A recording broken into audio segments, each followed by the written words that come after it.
Halo semuanya, kembali lagi di channel saya di sini dan pada kesempatan kali ini saya akan membahas tentang apa saja penyakit Honda Wind dan bagaimana untuk cara mengatasinya. Jadi, untuk Honda Wind ini ketika saya dapat unit ini, saya langsung menemukan satu masalah, yaitu ketika jalan dari gigi 3 dan akan turun gigi, menurunkan gigi ke gigi 2, itu sering kali dia langsung jeblos ke netral. Dia melewati gigi 2-nya. Dan itu sering banget terjadi, dan akhirnya pada saat kejadian itu saya juga melakukan sedikit research bahwa ternyata banyak juga pengguna Honda Wind lain yang mengeluhkan kendala tersebut, dan ternyata itu adalah hal yang cukup common di Honda Wind. Jadi kalau ketika kita turun gigi, injak di sini, dia itu dari 3, dia akan langsung skip ke netral. Dia nggak melewati dulu gigi 2. Itu yang banyak terjadi. Dan untuk menyelesaikan masalah itu, saya juga langsung membawanya ke bengkel dan membongkar sisi bagian kanan, yaitu bak ini ya, di sini.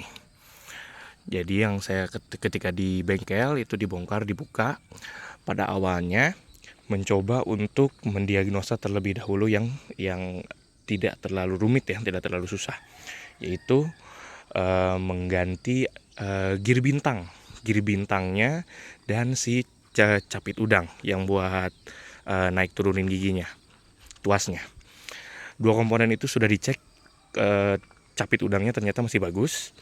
Gir bintang itu nggak diganti, cuman dicoba akal-akalin dari bengkelnya itu digerinda.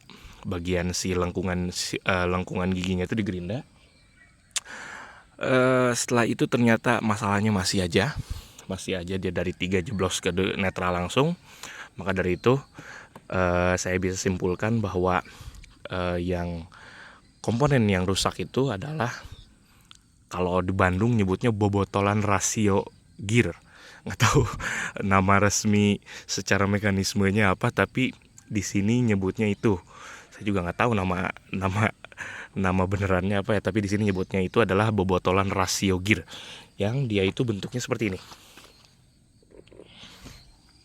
Nah, ini komponen yang menyebabkan Honda Wind itu dia dari gigi 3 langsung skip ke netral. Ini adalah komponen ini. Ini komponen yang rusaknya, yang komponen yang digantinya. Komponen yang barunya sudah dipasang di motornya. Saya menggunakan part original Honda. Terus ketika mumpung lagi dibongkar, ketika saya dapat unit ini, alhamdulillahnya unit ini mesinnya cukup bersih, cukup bagus. Dia nggak ada banyak kerak oli segala macem. Ketika dibongkar juga, saya melakukan pergantian pada gear keteng atau gear timing chain, yaitu ini. Ini juga saya ganti. Ini sebenarnya bukan penyakit Honda Wind, cuman saya lihat dengan setelah dibongkar dia udah agak runcing ya. Dia udah agak tajam-tajam, makanya lebih baik ganti saja. Mumpung sekalian lagi dibongkar. Lalu ketika saya dapat motor ini juga, ternyata kuplingnya tuh beda rasanya dengan motor lain, motor Honda Wind lain. Setelah diselidiki, ternyata per kuplingnya itu bukan yang original Honda Wind. Maka dari itu saya ganti per koplingnya ke per kopling original Honda Wind. Saya beli copotan bekas yang masih bagus kondisinya. Ini tuh per kopling smash katanya, kalau nggak salah itu. Ini tuh per kopling smash yang dipasang di Honda Wind, dan feelnya tuh agak keras ya. Kalau yang original Honda Wind dia lebih empuk bawaan per koplingnya. Maka dari itu saya ganti.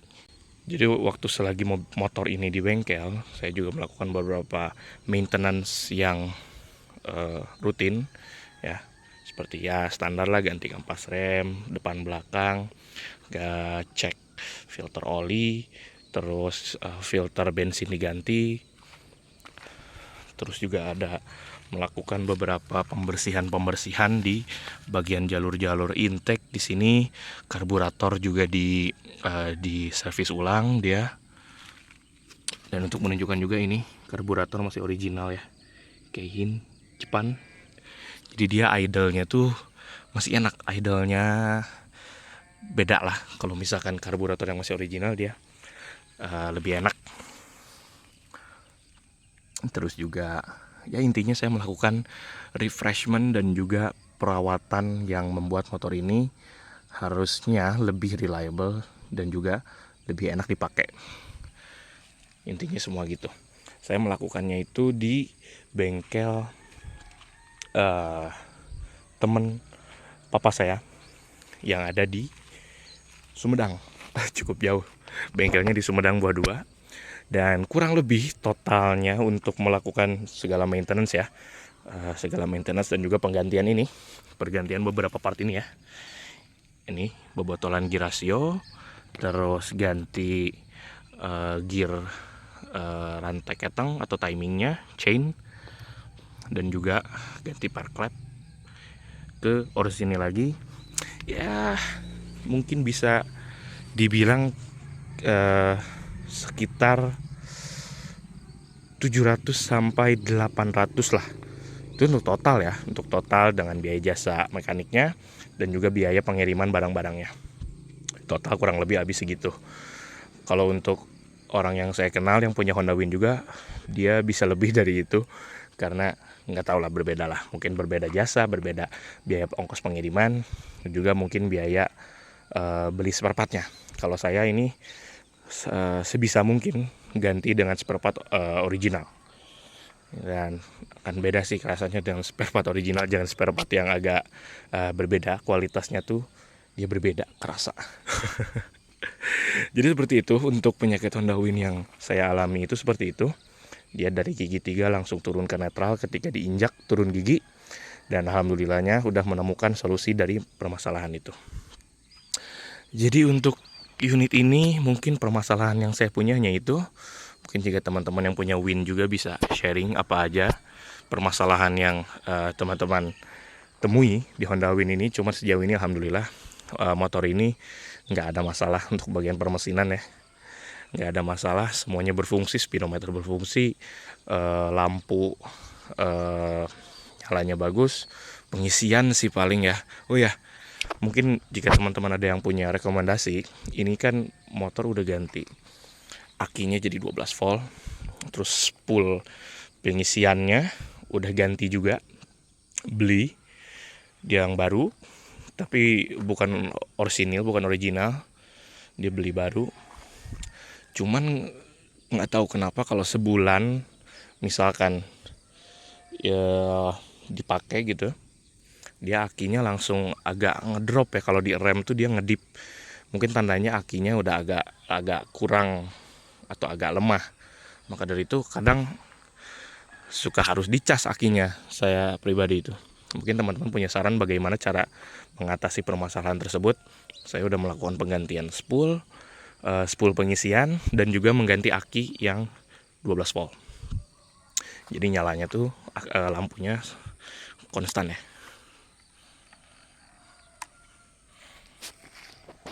Nyala lampu putih ya.